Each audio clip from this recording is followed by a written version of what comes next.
मंडळी, माझ्या चॅनेलवर तुमचं हार्दिक स्वागत आहे आणि आज मी तुम्हाला करून दाखवणार आहे मस्तपैकी भेंडीचं न चिकट होणारं सॅलड. आणि ही तुम्ही भाजीही बघू शकता, ही अजिबात चिकट नाही आहे. तर याचं सिक्रेट आता आपण बघणार आहोत. तर मी इथं भेंडी बारीक चिरून घेतलेली आहे. मस्त गावठी भेंडी आहे आणि ती स्वच्छ धुवून मी अशी चिरून घेतलेली आहे.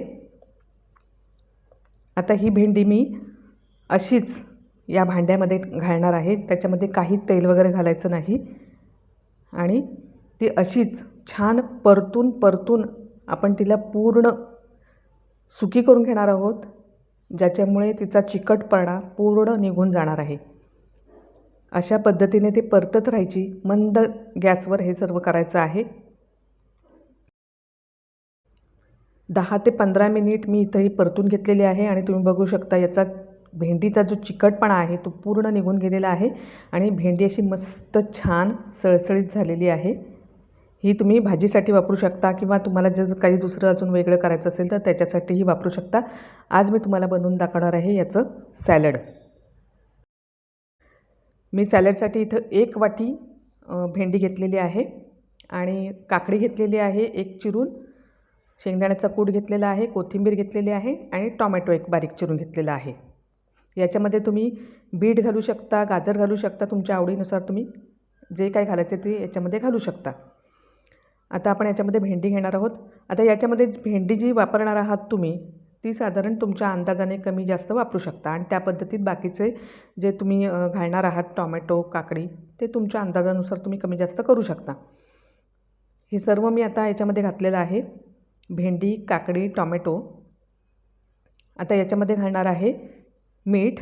मी इथं सेंधव मीठ घातलेलं आहे चवीनुसार आणि याच्यामध्ये मी अगदी थोडासा चाट मसाला घातलेला आहे.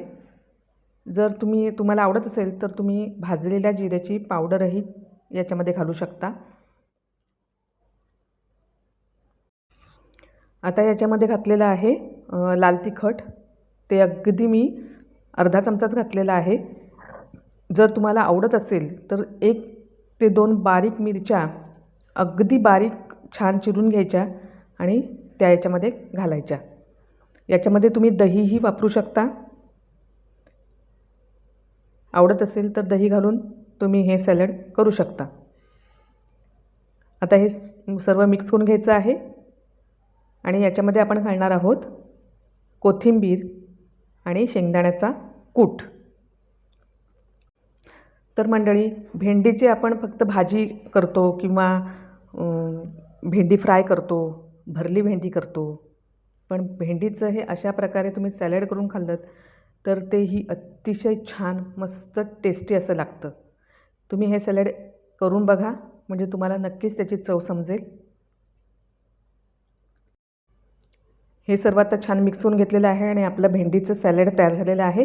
हे तुम्ही डाएट सॅलड म्हणूनही खाऊ शकता. याच्यामुळे मुळीच कॅलरीज वाढणार नाहीत आणि आपल्याला खूप छान याचा फायदाही होईल. मंडळी, हे सॅलड तुम्ही नक्की करून बघा आणि चॅनेलला अजून सबस्क्राईब केलं नसेल तर सबस्क्राईब करा. भेटूया पुन्हा माझ्या नवीन स्पेशल रेसिपीसह, गीता स्पेशल रेसिपीजमध्ये. धन्यवाद.